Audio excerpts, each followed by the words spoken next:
Friends, మీరు యూట్యూబ్లో చాలా వీడియోస్ చూసుంటారు. అందులో చేంజ్ ఆఫ్ క్యారెక్టర్ అంటే చాలా సింపుల్గా చెప్తారు. మార్కెట్ ఒక హైని స్వీప్ చేసి లోని బ్రేక్ చేస్తే బూమ్, రివర్సల్, ట్రేడ్ తీసుకోండి, ప్రాఫిట్ బుక్ చేసుకోండి అని. But be honest with yourself. మీరు ప్రాక్టికల్గా చార్ట్ చూసినప్పుడు మీరు చేంజ్ ఆఫ్ క్యారెక్టర్ అని అనుకుని ట్రేడ్ తీసుకుంటే అది ఎందుకు ఫెయిల్ అవుతుంది? మార్కెట్ ఎందుకు మళ్ళీ పైకి వెళ్తుంది? Change of character and trade తీసుకుంటే ఎందుకు స్టాప్ లాస్ హిట్ అవుతుంది? ఎక్కడ తప్పు జరుగుతుంది? నిజం చెప్పాలంటే 90% యూట్యూబ్ వీడియోస్లో చెప్పే చేంజ్ ఆఫ్ క్యారెక్టర్ అనేది ఓల్డ్ అయిపోయింది, లేదా అదొక లిక్విడిటీ ట్రాప్. స్మార్ట్ మనీ మిమ్మల్ని అక్కడే ట్రాప్ చేస్తుంది. ఈరోజు వీడియోలో నేను ఎస్ఎంసీలోని మోస్ట్ ఎక్స్పెన్సివ్ సీక్రెట్స్ని రివీల్ చేయబోతున్నాను. మార్కెట్ స్ట్రక్చర్లోని internal change of character versus structural change of character మధ్య ఉన్న డిఫరెన్స్ ఏంటో అండ్ ఎవ్వరూ చెప్పని లిక్విడిటీ ఇండ్యూస్మెంట్ కాన్సెప్ట్ ఏంటో ఈరోజు మీరు నేర్చుకోబోతున్నారు. ఈ వీడియో తర్వాత మీరు మళ్ళీ ఎప్పటికీ ఒక ఫేక్ చేంజ్ ఆఫ్ క్యారెక్టర్ ట్రాప్లో పడరు. Let's make it real. Keep learning. Okay friends, let's get serious. చాలామంది ఏం చెప్తారంటే, మార్కెట్ ఒక అప్ ట్రెండ్లో ఉంది, అప్పుడు ప్రైస్ కిందికి వచ్చి ఈ హయ్యర్లోని బ్రేక్ చేస్తే చాలు, అది చేంజ్ ఆఫ్ క్యారెక్టర్ అని చెప్తారు. మార్కెట్ అక్కడ నుండి కిందికి వెళ్తుంది అని ఫిక్స్ అయిపోతారు. This is the biggest mistake. ఇది ఒక ఇంటర్నల్ చేంజ్ ఆఫ్ క్యారెక్టర్ మాత్రమే.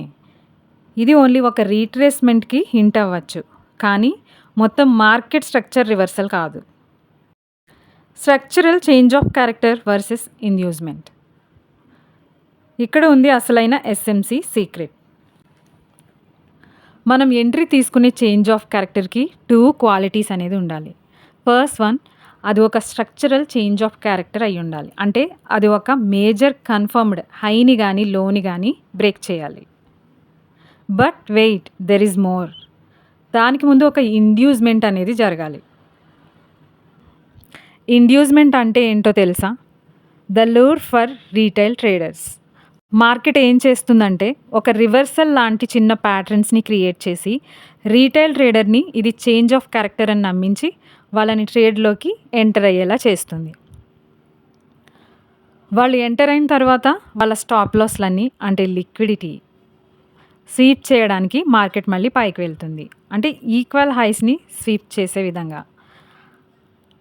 ఆ స్వీప్ జరిగిన తర్వాత అసలైన చేంజ్ ఆఫ్ క్యారెక్టర్ వచ్చి ప్రైజ్ పక్కాగా రివర్స్ అవుతుంది. This is the true change of character.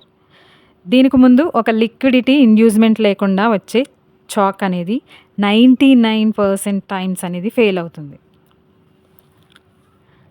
ఇక్కడ ప్రైస్ హైని క్రియేట్ చేసింది, కిందికి వచ్చి చిన్న బ్రేక్ ఇచ్చింది.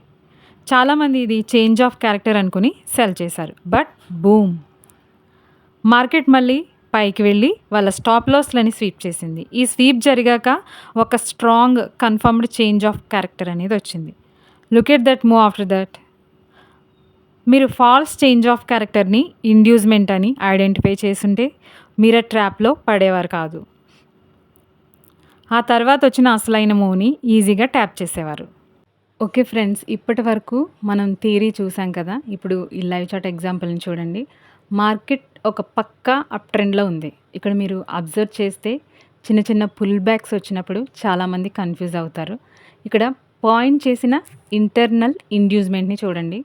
ప్రైజ్ ఈ ఇంటర్నల్ ఇండ్యూస్మెంట్ని బ్రేక్ చేసినప్పుడు రీటైల్ ట్రేడర్స్ అది చేంజ్ ఆఫ్ క్యారెక్టర్ అని అనుకుంటారు. కానీ ఇది ఓన్లీ లిక్విడిటీ గ్రాప్ చేయడానికి చేసే ఇంటర్నల్ మూవ్ మాత్రమే. అసలైన మ్యాజిక్ ఇక్కడ ఉంది. మనకు రియల్ రివర్సల్ ఎప్పుడు వస్తుందంటే మార్కెట్ తన ఎక్స్టర్నల్ మేజర్ స్ట్రక్చర్ హయ్యర్లోని బ్రేక్ చేసినప్పుడు మాత్రమే. ఇక్కడ రెడ్ లైన్తో మార్క్ చేసిన ఏరియాని చూడండి. ఎప్పుడైతే మేజర్ స్ట్రక్చర్ బ్రేక్ అయిందో దాన్ని మనం true major structure break are confirmed change of character అని అంటాం. దీని తర్వాత మార్కెట్ ఎంత ఫాస్ట్గా కిందికి పడిందో మీరు చూడొచ్చు. ఈ డిఫరెన్స్ని మీరు అర్థం చేసుకుంటే అన్నెసెసరీ స్టాప్ లాస్ల నుండి తప్పించుకోవచ్చు.